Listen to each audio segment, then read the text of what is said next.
말씀입니다. 이사야 60장 1절로 3절 말씀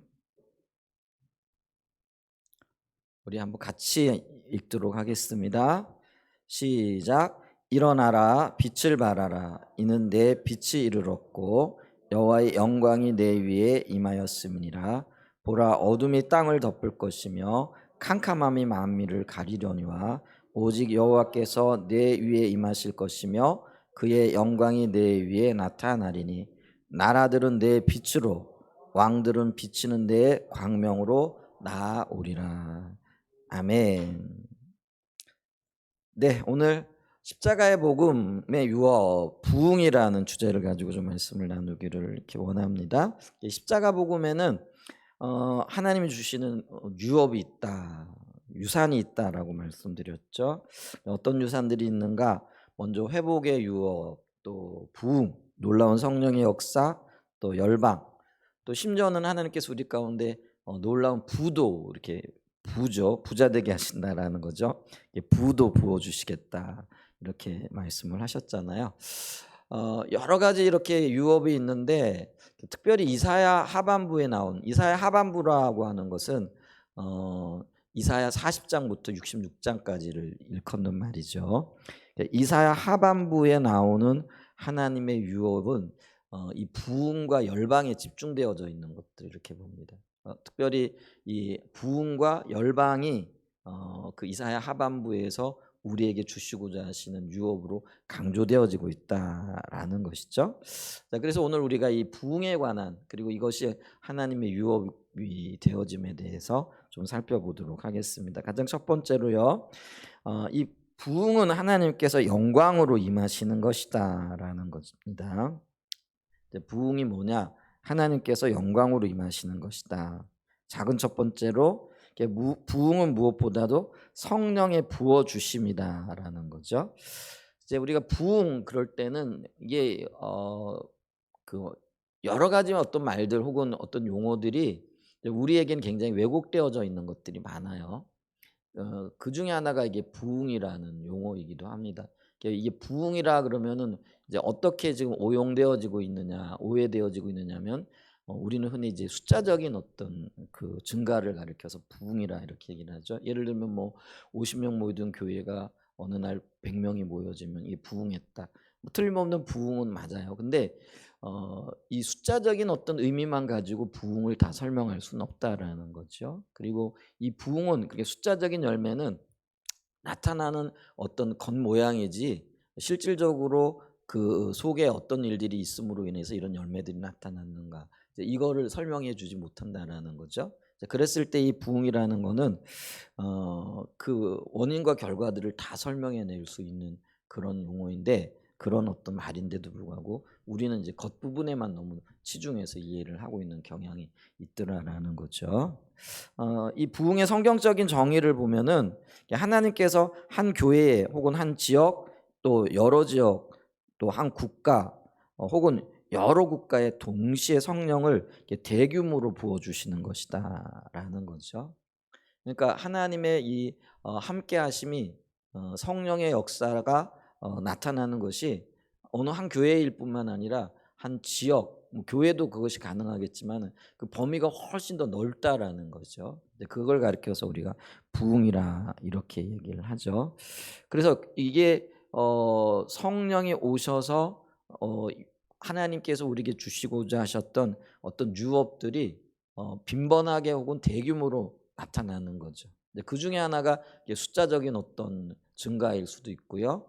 또 어떤 면에서는 부의 어떤 증가일 수도 있고, 혹은 뭐 이 놀라운 성령의 역사가 매일 혹은 아주 대규모로 나타나는 것일 수도 있다라는 거죠. 자, 그렇기 때문에 조나단 에드워즈가 미국의 제2차 대각성 운동을 주도했던 분 중에 한 분인데, 이제 그분이 책에서 뭐라고 이렇게 기록을 해놨냐면은 이 부흥에 대해서, 이 부흥은 성령의 부어 주심이다 이렇게 표현을 했다라는 거죠. 이 성령의 부어 주심이 뭐냐, 이게 다른 말로 표현하면은 하나님의 영광이 임하고 임한 증거들이 나타나는 거죠. 그럼 하나님의 영광이 뭐냐라고 얘기했을 때 우리는 그것이 이제 그분의 성품이라는 거죠. 예, 그분의 어떤 성품이 교회 가운데 하나님의 백성들 가운데 대규모로 임하고 그 성품이 바깥으로 이렇게 표현되어지고 그 표현되어짐으로 인해서 그것이 열매로 맺게 되어지는 이 모든 것들을 가리켜서 이렇게 부흥이라는 거죠. 근데 이 하나님의 영광이 임하기 위해 다시 말해서 하나님이 부흥이 오기 위한 전제 조건이 있는데 그 전제 조건이 뭐냐면은요. 먼저 하나님의 백성들이 하나님의 얼굴을 구하는 자리에 있어야 된다라는 거죠. 이 하나님의 얼굴을 구한다라는 거는요. 우리 신앙의 어떤 면에서 첫 발걸음이자 옷을 입을 때 첫 단추를 끼는 것과 같은 그런 역할을 한다라는 거죠. 그래서 우리가 하나님의 얼굴을 구함으로 그분의 의중과 의도를 찾게 되어지고 또 그 하나님의 의중과 의도를 알게 되어지면서 우리의 삶을 조정하게 되어지고 삶의 조정함을 뿐만 아니라 그 하나님의 뜻 가운데 우리의 삶을 동참시키게 되는 거죠.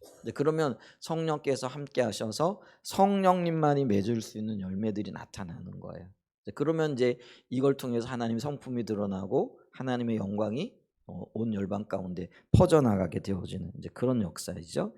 그것을 가리켜서 우리가 부흥이라 하는데 이게 부흥의 첫 단추가 뭐라고요? 하나님의 얼굴 구하는 것, 하나님을 찾는 것이다. 우리가 이거를 기억해야 된다라는 거죠. 자, 작은 두 번째로 그렇기 때문에 부흥의 한 핵심은 성령의 임재이다라는 거죠. 하나님의 부흥은 하나님의 성령을 대규모로 그러니까 누구나 대규모로 부어준다라는 거는 누구나 그걸 알 수 있다라는 거죠. 이따가 우리가 좀 살펴보겠지만은 오순절날 마가의 다락방에 성령이 부어지시잖아요. 이거를 성경학자들은 대부분 부흥의 첫 사건이라 이렇게 얘기를 합니다. 근데 이 부흥의 첫 사건에 성령께서 그 마가의 다락방에 모였던 120명의 성도들에게 임하잖아요. 근데 그 임한 게 모든 사람들에게 특별한 일이 일어났다라는 것이 나타나고 드러났다라는 거죠. 그러니까 성령께서 강력하게 대규모로 임했다 그러니까 이게 뭐 물리적인 숫자가 아니라요. 아주 강력하게 임하시니까요. 자기가 그걸 알 뿐만 아니라 옆에 있는 사람들도 아는 거죠. 그러니까 이제 우리 한사랑 예전교회 부흥이 임하게 되면은요. 우리 한사랑 예전교회 식구들만 알 뿐만 아니라 옆에 있는 모든 교회와 모든 사람들이 저 교회에 특별한 일이 일어났다. 이걸 알게 된다라는 거예요. 근데 아직까지는 우리 교회에 아직 부흥이 안 온 거예요. 그러니까 주변에 있는 사람들이 잠잠하잖아요. 모르잖아요. 근데 하나님이 오셔서 강력하게 역사하시면은요. 유업이 부어지고 성령이 일하심이 나타나고 이런 어떤 놀라운 일이 나타나면은요. 우리가 말하지 않아도 저 교회에 지금 특별한 일이 일어났어. 뭐야? 관심을 가지게끔 되어져 있는 거죠. 어떤 일이 일어났어? 하고 묻게 되어진다라는 거죠. 그게 이제 부흥이라는 것이죠. 어, 근데 이렇게 부흥이 일어나는 것의 가장 핵심이 뭐라고요? 하나님이 오셔서 우리와 함께 하시는 거라는 거죠. 함께 한다라는 거는 다른 말로 얘기하면 동행이잖아요. 이게 동행하게 되어지면은 거기에 뭐가 있느냐면은요. 하나님의 함께 하시는 열매들이 나타난다라는 거죠. 그러니까 하나님이 나의 동행자가 되시다. 나와 동행하시는 하나님이라 이렇게 얘기했을 때는 내게 없는 그 능력이 하나님께는 있기 때문에 나를 통해서 하나님의 능력이 나타난다라는 거죠. 그게 임재의 놀라운 그리고 우리가 임재를 사모하는 이유이기도 합니다.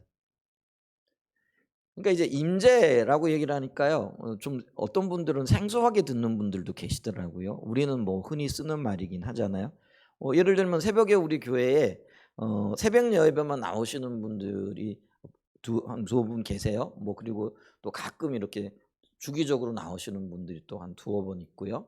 근데 이제 두 분은 거의 매일 나오시는데 근데 제가 "오늘 하루도 하나님의 임재 가운데 주님과 동행하는 삶을 살기를 원합니다." 하고 제가 이제 기도를 하고 설교를 했거든요.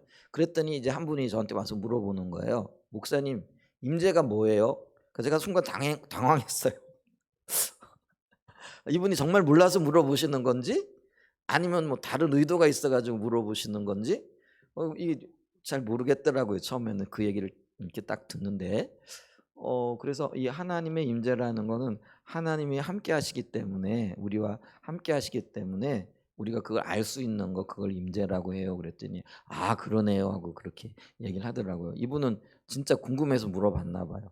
근데 그 이야기를 임재라는 말을 처음 듣지는 않았을 거예요. 왜냐하면 교회에서 임재라는 말을 많이 쓰잖아요. 뭐 그분은 물론 다른 지역에 있는 다른 교회 다니시는 분이긴 한데, 근데 말은 들었는데 임재라는 것에 대해서 이게 실제로 느껴보거나 이게 임재구나 하는 것들을 이렇게 경험해보지 못했을 수는 있겠다 이렇게 싶어요. 그런데 이제 우리 새벽 예배 드리면서도 뭐 임재를 얘기하고 하나님이 함께 하심을 얘기하고 우리가 뭐 십자가 복음을 얘기하고 그러니까 조금 더 궁금해가지고 물어봤던 것이 아닌가 하는 그런 생각을 해보는데요.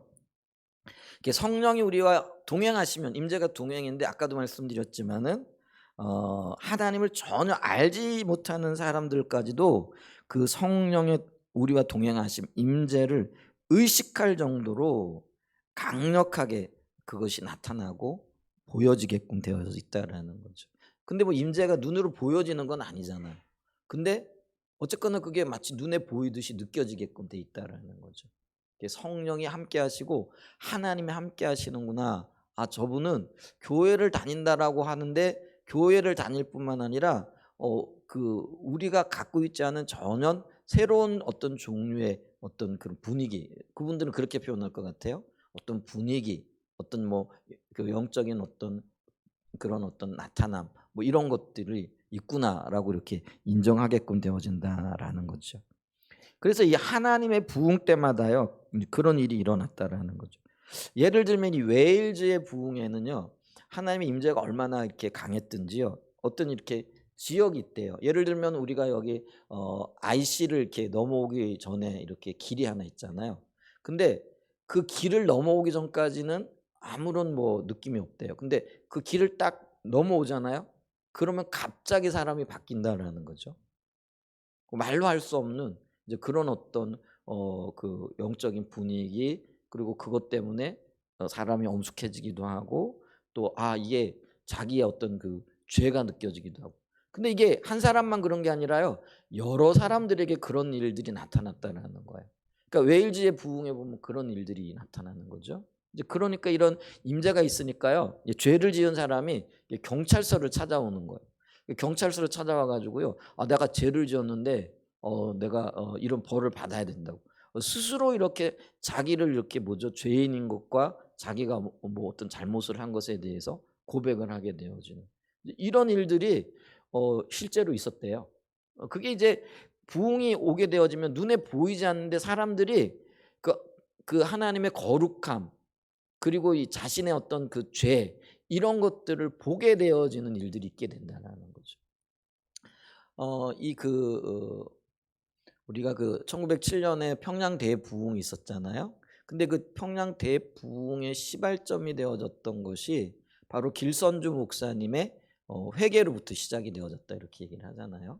그러니까 부흥회를 하는데 뭐 아무 일 없었는데 마지막 날 저녁에 길선주 목사님이 그때는 그 장대영 교회인지 뭐 그 교회 장로님이었다 그러잖아요.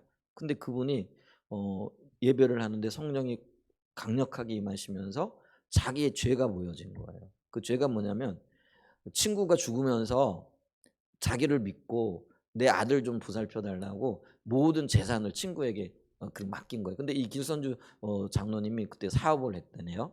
근데 사업을 하다 보니까 이게 돈이 너무 급하잖아요. 사업하는 사람들은 그걸 친구 돈을 써버린 거예요. 그리고는 이 아들을 안 돌본 거죠. 그리고는 뭐 그럴 수도 있지라고 생각을 하고 있었는데 그날 저녁에 성령이 강력하게 임하면서 그게 보여진 거예요. 그러니까 장로가 돼가지고요 사실 이게 창피한 얘기잖아요. 그런데 그거를 성령이 비춰주시니까 깨닫게 하시니까 그거를 모인 사람들 앞에서 고백한 거예요. 내가 큰 잘못을 지었는데 하나님 앞에 이런 죄가 있습니다 하고 이런 죄를 고백하고 회개하는 그런 어떤 이야기를 했더니 그랬더니요 그 이야기를 듣고 사람들이 비난하는 게 아니고요 너도 나도 일어나 가지고 나는 이런 죄를 지었습니다 저런 죄를 지었습니다. 심지어는요 나는 이런 간음죄를 지었습니다. 나는 이런 도둑질을 했습니다. 나는 이런 것까지 다 털어놓는 거예요. 그게 시발이 돼가지고요. 그게 출발이 돼가지고요. 온 교회가 새로워지고 그리고 이 평양의 대부흥이 일어나는 역사가 그걸 계기로요. 그때는 조선 땅이었죠. 제가 지금 기록은 정확하게 기억이 안 나는데 이 기독교 인구가 몇십 프로, 몇백 프로 뛰게 되어지는 그 예수를 믿게 되어지는 그런 놀라운 역사가 있었던 거죠. 그래서 우리가 이 평양 대부흥을 부흥해라 이렇게 얘기를 하는 거예요. 그래서 이 성령이 임하시고 자신의 죄를 회개하고 달라진 것을 보고 세상 사람들이 반응하여 돌아오면서 이 놀라운 하나님의 역사가 한동안 지속이 되어지는 거죠. 이제 그것이 근데 이 평양 대부흥이 어느 날 갑자기 일어난 게 아니고요. 웨일즈에서 부흥이 오고 그 웨일즈의 부흥의 소식이 이 그 조선에 있었던 선교사들에게 알려지게 되어져요. 그래서 1904년부터요. 수년 동안을 지속적으로 모여 가지고 "우리에게도 이런 부흥을 주세요. 하나님 알기를 원합니다." 하는 기도를 했었어요. 그래서 이게 원산에부터 시작해 가지고요. 원산에 작은 부흥이 임하고 그리고 그다음에 평양에 대규모로 임하게 되는 그런 역사가 있었던 것들을 우리가 보죠. 그래서 아까 이 부흥의 첫 출발이 뭐라고요? 하나님 얼굴 구하는 거예요. 하나님 얼굴 구하는 거 이러니까 우리가 어렵게 느끼는데 그 다른 말로 얘기하면은 기도에 전무했다라는 거예요. 몇 사람들이 모여 가지고요. 선교사님들이 우리에게도 웨일즈에 임했던 그 부흥이 인도네시아로 갔고요. 인도네시아를 거쳐 가지고 인도 이렇게 올 때 우리에게도 그 부흥을 주세요라고 기도했더니 하나님께서 평양에 대부흥을 주셨다라는 것이죠. 그래서 이 성령의 임재하시는 것이요. 나도 알고 너도 알고 모든 분들이 알게끔 되어지는 이게 그 부흥인데 한 핵심이 성령의 임재함이라는 거죠. 박영규 박사님이 계세요. 저 그 어디에 이분이 제가 알기로는 백석신학대의 백석인 걸로 알고 있는데 그 교회사 교수님이신데요. 그분이 세계 부흥 운동사를 책으로 쓰셨는데요. 1907년도에 장대행 교회에 임했던 하나님의 부흥에 대해서 그때 함께 했었던 조지 맥쿤이라는 선교사님이 계셨어요. 그때는 선교사님들이 대부분 뭐 주도하고 있을 때니까. 근데 그분이 그 장대영 교회에 임했던 부흥을 경험하고 난 다음에 자기를 파송했던 미국 북장로 교회의 그 교단에 보고했던 보고의 내용이 기록으로 남아 있어요. 근데 이 기록이 지금 이거예요. 우리는 매우 놀라운 은혜를 경험하고 있다. 성령께서 권능 가운데 임하셨다. 장대인 교회에서 모인 지난밤 집회는 최초의 실체적인 성령의 권능과 임재 현시였다. 이게 이제 성령을 알고 있죠. 우리도 성령을 이해하고 있고 성령이 어떤 분을 한다라는 걸 알고 있죠. 선교사님이니까 이분도 잘 알고 있었겠죠. 근데 여기 보면은요. 그 성령님이 실제로 일하시는 그게 실체고 마치 눈에 보이듯이 느껴지는 그것을 처음으로 경험했다라는 거. 그러니까 이분이 그 표현을 하는 거예요. 최초의 실체라는 게 뭐예요? 눈에 보이듯이 나타나는 거라는 거죠. 실체적인 성령의 권능과 임재의 현시였다. 실제로 나타났다라는 거죠. 장대영 교회에서 그거를 본 거죠. 그러니까 이 선교사님도 놀란 거예요. 야, 성령의 역사가 이런 거야? 우리가 믿음으로 살아가요. 또 믿음으로 바라보고 있지만 근데 이 믿음으로 생각했던 것보다도 훨씬 놀라운 역사가 일어나는 거예요. 우리가 예를 들면은 우리 예수님의 권능으로 병든 자들이 일어나는 거 믿으시죠? 그리고 그걸 위해 기도하죠. 그런데 우리 앞에서 소경이 눈을 뜨고 안전뱅이가 일어나고 또 죽은 자가 살아나는 것 이거를 우리의 눈으로 보는 거는 또 다른 문제라는 거예요. 믿음으로 기대하고 믿음으로 기도했는데 그게 우리 눈앞에서 막상 일어났다 그러면은 뒤로 나자빠지는 거죠. 이런 우와 놀라는 거죠. 제가 예전에 한번 얘기를 했잖아요. 제가 어느 집회에 이렇게 갔는데 교통사고를 당해 가지고 이 뼈들이 이렇게 어긋난 분이 계시더라고요. 그런데 나오라고 강사가 얘기를 하더니 눕히더니 이렇게 기도를 하는 거예요. 그랬더니 이 뼈가요 손을 대지도 않았어요. 근데 뼈들이 자리를 찾고 제 자리를 찾을지어다 하고 예수님의 이름으로 기도하더라고요. 그랬더니 이분이요 그게 있잖아요. 그게 눈에 보이는 거예요. 뭐 이분이 움직이는 게 아니라 뼈가 저절로 움직이는 거예요. 우두둑 우두둑 뭐 이렇게 하더니 뼈가 자리를 찾아가더라고요. 근데 이제 그걸 본 저와 여러 사람들이 이러는 거예요. 이게 성령께서 그런 일을 하실 수 있다라는 것 믿었죠. 죽은 자 살리는 거 성경을 통해서 알고 있고 그렇게 할 수 있다라는 믿음이 있어요. 그런데 그런 일들이 실질적으로 눈앞에 나타나니까요. 이거 그러니까 이게 우두둑 우두둑 하더니 뼈를 맞추고 일어나더라고요. 그런 일들이 있더라고요. 그래서 제가요 상당히 놀랐어요 그때. 그러면서 근데 그걸 보고 난 다음에 하나님께서는 이런 일도 하시는구나. 이게 제가 이제 믿음의 시각이 이렇게 좀 넓어지고 커졌어요. 그래 그 다음에 이제 기도할 때는 이제 그런 경험이 있잖아요. 그러니까 한동안 제가 이 뼈들을 위하여 기도하는데요. 뼈가 이렇게 뭐라 그럴까요? 금방 그 아프지 않다고 하는 분들이 여러 분 계시더라고요. 근데 왜 그러냐면 제가 그걸 봤기 때문에요. 거기에 대한 확실한 어떤 게 있는 거예요. 그러니까 제가 기도할 때 표현이 좀 그렇지만은 담대하게 기도하는 거죠. 그러니까 담대하게 기도하니까요. 예를 들면 이게 뭐 허리 디스크가 있다든지 뼈들이 좀 아프다 하시는 분들이 제가 다른 분을 위해 기도할 때보다 훨씬 더 빨리 그리고 금방 이렇게 낫는 어떤 은혜들이 있더라고요. 근데 그건 이제 개인적인 경험이긴 한데요. 이제 이런 일들이 실제로 나타났고 성령의 능력과 임재가 현시 현 지금 당장 눈에 보이는 것처럼 나타나는 거죠. 자, 우리 중 아무도 지금까지 이전에 그 같은 것을 경험하진 못했으며 우리가 웨일즈 인도에서 일어난 부흥 운동에 대해서 읽었지만 웨일즈와 인도네시아 그 웨일즈의 부흥의 영향으로 그게 퍼져 나갔거든요. 그걸 보고 경험한 사람들이 나가가지고 전하니까 갈망이 생기고 그 갈망을 위해 기도했. 인도에서도 그런 일이 있었고요. 또 뭐 중국에도 그런 일이 있었다라는 거예요. 그걸 읽었다라는 거죠. 근데 읽었지만 이번 장대현 교회의 성령의 역사는 우리가 지금까지 읽었던 그 어떤 것도 능가할 것이다. 당연하죠. 읽었던 거하고 실제로 보는 거하고는 전혀 다른 차원의 문제인 거죠. 그러니까 이분이 너무 놀라가지고요. 자기 이제 선교 보고를 하는 거예요. 와, 우리 장대현 교회 이런 일이 있었다 하고 선교 보고를 쓴 걸 지금 이제 얘기를 하고 있는 거죠. 박영규 박사는 또한 1907년 2월 평양의 남산안교회에 임한 성령의 역사를 목도한 노블 선교사의 보고 내용도 인용하고 있다. 이분은 이제 다른 선교사님인데 평양의 남산형 교회에서 어떤 부흥의 열매들 역사들이 있었던 것 같아요. 우리에게는 한국 교회에 내 자신이 지금까지 목격하지 못했고 듣지도 못했던 가장 놀라운 성령의 부어주심의 현시가 있었는데 아마도 사도시대 이후 이보다 더 놀라운 하나님의 권능의 형시는 없었을 것이다. 매 집회에서 주님의 권능이 교회 전체와 때로는 밖에 임했다. 남녀가 회개의 역사로 꼬꾸라지고 의식을 잃었다. 의식을 잃은 거는 이게 아마 우리가 얘기하죠. 그거 뭐라고 얘기하죠? 이게 입신에 들어갔다. 뭐 이렇게 얘기하는 그런 어떤 현상들이었던 것 같아요.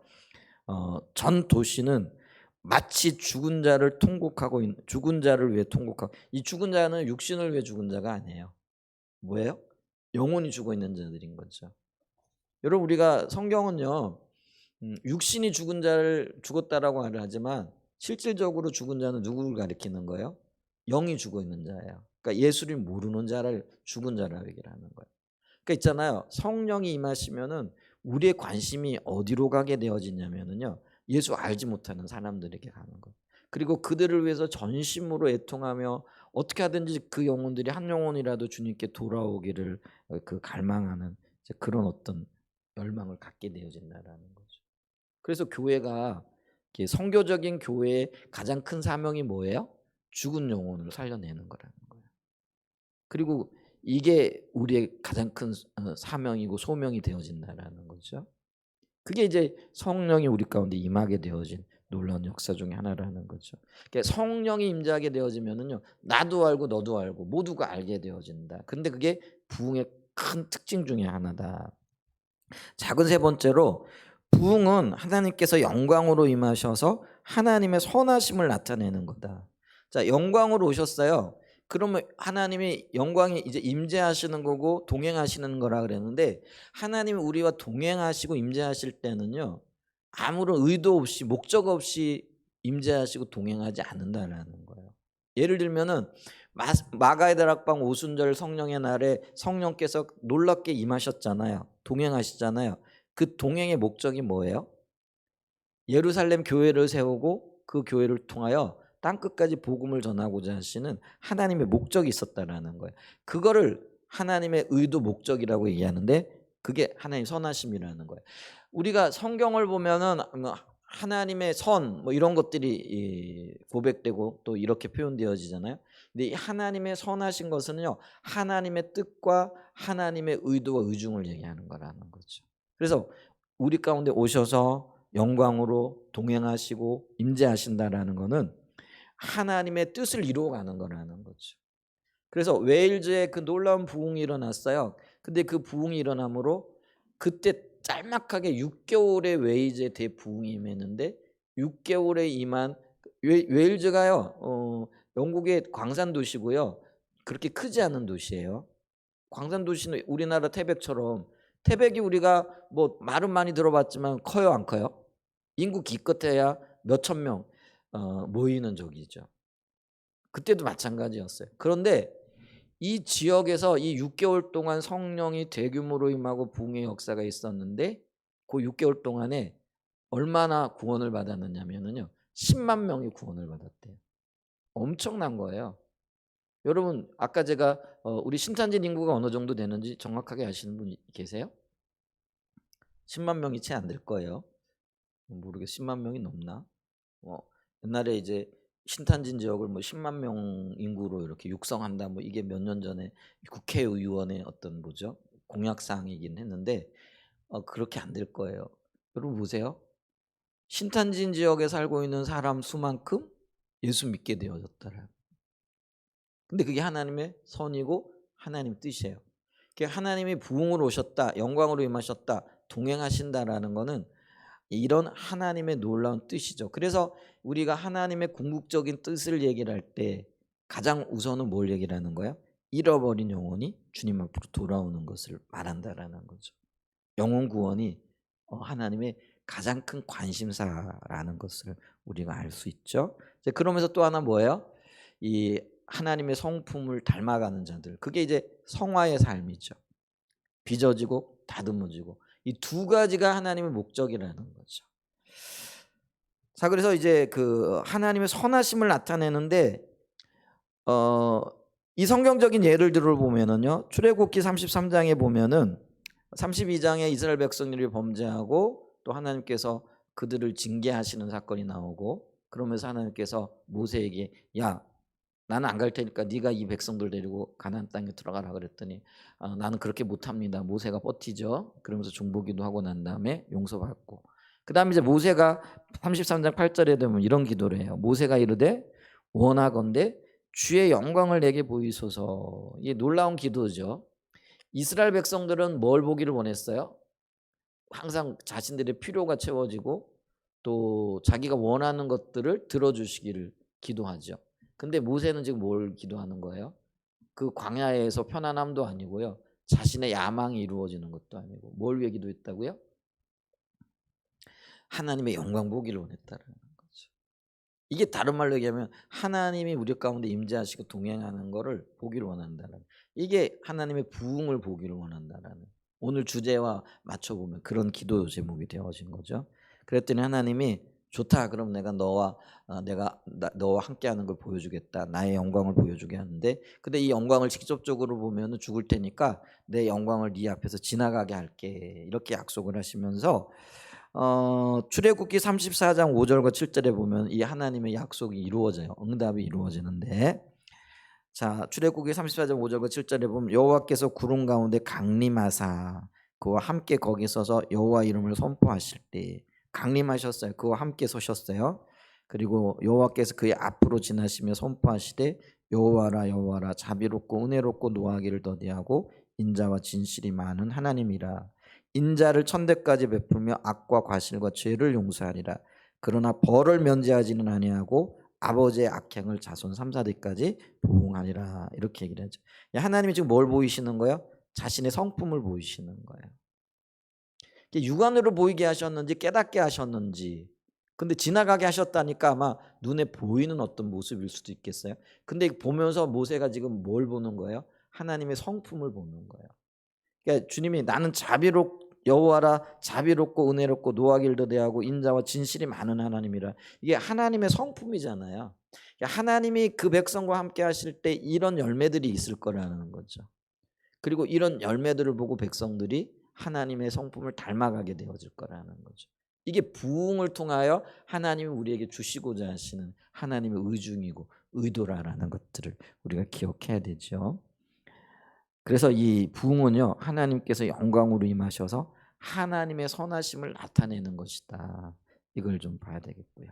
자, 큰 두 번째, 첫 번째 부흥이자 부흥의 모델이 오순절이다. 우리가 이제 사도행전 2장에 보면 우리가 흔히 오순절 사건이라고 얘기하는 성령 대강림 사건을 우리가 만나게 되어지잖아요. 자, 오순절은 첫 번째 부흥인 동시에 부흥의 모델이다라는 것이죠. 자, 이사야 하반부에 나오는 부흥의 유업이, 그러니까 교회를 통하여 하나님께서 부흥을 주시고 열방을 주시겠다라는 그 이사야 하반부에 강조되어져 있는 이 그 하나님의 유업의 첫 번째로 나타난 게 이 오순절 사건이라는 거예요. 그래서 이사야 하반부에 나오는 부흥의 유업이 가장 먼저 성취된 것도 오순절로부터 시작된 초대교회의 부흥을 통해서입니다. 그래서 이 오순절날 성령이 강력하게 임하시면서 부흥은 하나님의 선하심을 이루는 거라 나타내는 거랬잖아요. 그래서 어떤 열매들이 맺혀져요? 우선은 예루살렘 교회가 세워지고 그 교회를 통해서 안디옥과 땅끝까지 이루게 되어지는 그 복음의 놀라운 진보, 그러니까 부흥의 역사가 있게 되어지는 거죠. 이제 그걸 지금 이야기하고 있다라는 거죠.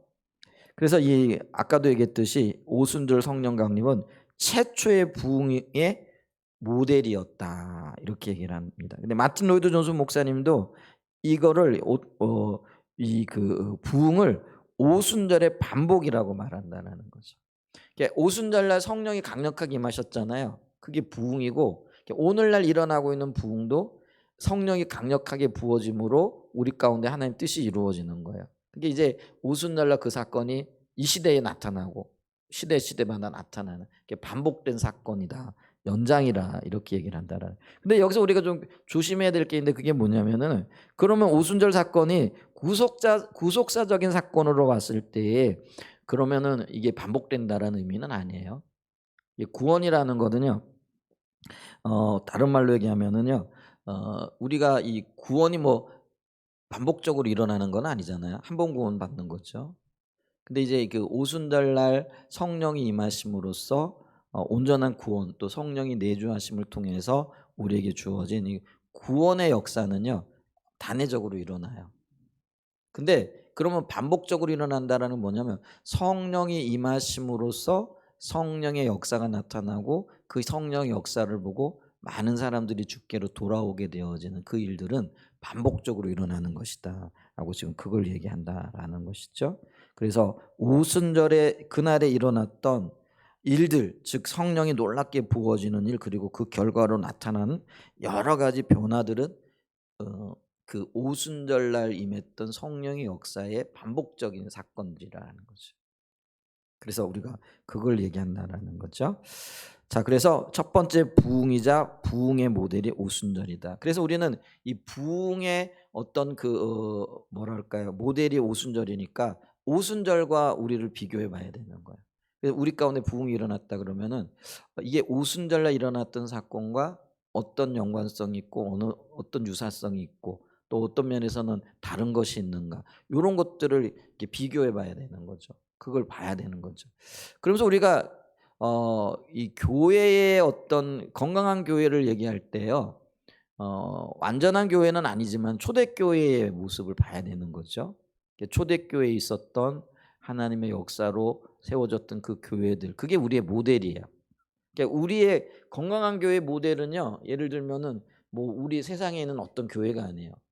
예를 들면 뭐 우리 뭐 어느 한국의 어떤 교회가 유명하다, 한국의 어떤 교회가 지금 사람들도 많이 모이고 어떤 교육 체계도 잘 잡혀 있고 그걸 우리가 벤치마킹한다 혹은 뭐 배운다, 뭐 이런 것들도 필요하겠지만은요. 근데 우리가 정말로 배워야 할 교회의 모델은요, 초대교회예요. 교회로 이게 회복된다, 돌아간다라는 거는요. 이게 초대교회에 있었던 그 성령의 강력한 역사하심 아래 질서 정연하게 하나님의 뜻을 이루어갔던 그 교회의 질서와 교회의 어떤 일들을 우리가 배우고 그것에 우리가 맞춰 나가는 거죠. 눈에 보이는 어떤 교회들이 우리의 모델이 아니라는 거예요.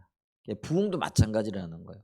오순절날 임했던 그 어떤 부흥의 열매들을 보면서 우리가 이런 열매들이 있는가, 그리고 이런 열매들을 맺어가야 된다라는 것들이죠. 그래서 우리가 사도행전 2장에 나타나 있는 오순절 마가의 다락방에서 일어났던 사건으로 인하여 그들 가운데 있었던 일들은 뭐예요? 서로 모이고 힘쓰고, 그 교회죠. 그다음에 나누고, 또 그다음에 복음을 전하고 하는 그런 것들이 있죠. 이제 그런 것들이 부흥의 열매로 나타나야 된다라는 거예요. 그래서 그것과 비교하여 이렇게 봐야 된다라는 것이죠.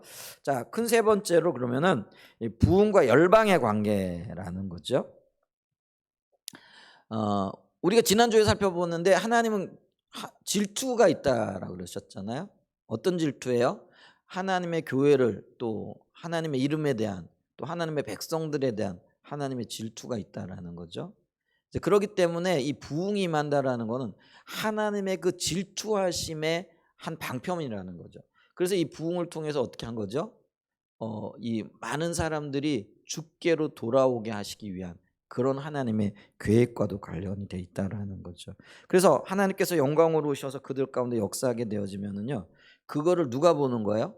열방이 보는 거예요. 그러니까 열방이라고 얘기했을 때 우리는 열방 그러니까 세계 여러 나라들 이렇게 얘기를 하지만 우리의 열방은요, 주를 알지 못하는 자들이에요. 그러니까 우리가 엄격하게 보게 되어지면은 이 한국 사람인데도 열방일 수 있어요. 그들은 아직 주를 알지 못하는 자들이잖아요. 우리 개념이 그렇다라는 거죠. 그러니까 그래서 그들이 주님을 보고 성령의 역사를 보고 주님을 보고 주께로 돌아오는 거예요. 그걸 이제 열방에 돌아왔다 이렇게 얘기를 하는 거예요. 그래서 이 부흥은요, 그 영향력이 열방에까지 미치는 거예요. 그러니까 우리 눈에 보이는 가까운 이웃들로부터 시작하여 그 영향력이 알지 못하는 사람들에게까지. 그게 이제 우리가 먼 곳에 있는 사람들도 부흥을 열매를 보게 되는 거. 아까 얘기했잖아요. 그 조선에 있었던 선교사들과 그러니까 우리 한국 교회 초창기 멤버들이죠. 웨일즈에서 하나님의 부흥이 일어났고 놀라운 성령의 역사가 있다라는 소식을 들은 거예요. 그러니까 그들 안에 뭐가 된 거예요? 불이 타오는. 그래서 사모하게 되어지고 그 일이 한국 땅에서도 일어나기를 위하여 기도하게 되어지면서 성령이 부어지고 그걸 보고 평양 시내가요. 그래서 우리가 이 평양 대부흥의 영향으로 평양을요, 한국의 예루살렘이라 이렇게 불렀어요. 지금은 공산화되어져 가지고 한국에서 가장 교회가 많았던 지역이 예루살렘이었대요. 그리고 대구였대요. 옛날엔 이 대구가 한국의 동방이라 뭐 이런 별명도 있었거든요. 그 대구의 초창기에 놀라운 성령의 역사가 있었던 것 같아요. 근데 지금은 굉장히 보수적이고 대구가 어떤 면에서는 그 복음화율이나 이런 것들이 낮은데요.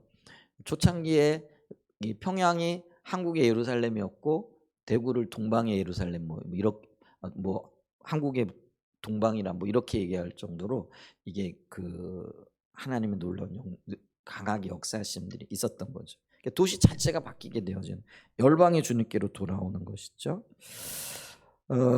그래서 이 하나님의 백성들에게 부흥이 오게 되어지면은요, 열방의 유업이 같이 따라오게끔 되어져 있다. 그래서 이게 굉장히 밀접한 연관이 있다라는 것들을 우리가 기억해야 된다라는 거죠. 그래서 오늘 우리가 읽었던 본문 말씀에도 보면은요, 이사야 60장 1절 이하에 보면 일어나라 빛을 발하라 이는 내 빛이 이르렀고 여호와의 영광이네. 이게 이제 하나님 우리와 함께 하시는 거죠. 함께 하시게 되면 어떤 일일까요? 보라 어둠이 땅을 덮을 것이며 깜깜함이 만민을 가리려니와 오직 여호와께서 내 위에 임하실 것이며 그의 영광이 내 위에. 이게 이제 하나님의 부흥이 임하기 직전의 어떤 모습들이라고 할 수 있어요. 이 부흥은요, 우리가 나중에도 보겠지만은요, 하나님의 백성들이 침체되어져 있고 하나님을 떠난 어떤 열매들 결과들이 나타나고 있는 그때 임하게끔 되어진다는 거죠. 이렇게 하나님이 임하시기 위해서 그 임하실 때 그때의 어떤 현상, 그거는요 너무나도 뭐랄까요, 그 열악한 어떤 상황들이 되는 거죠. 자, 그랬더니 나라들은 내 빛으로 왕들은 비치는 내 광명으로 나온다. 하나님의 영광으로 임하게 되어지니까요. 나라들, 왕들 이게 열방을 얘기해요. 나라들은 내 빛으로 왕들은 비치는 내 광명으로 나오게 되어진다라는 거죠. 그래서 우리가 이 열방과 관련되어져서 우리가 볼 수 있는 게 작은 첫 번째가 뭐냐면 하나님은 교회를 향한 하나님의 비전을 성취하시기 위해 하나님의 부흥을 보낸다라는 거죠. 교회를 향한 하나님의 비전 이게 뭐예요? 열방을 구원하고 열방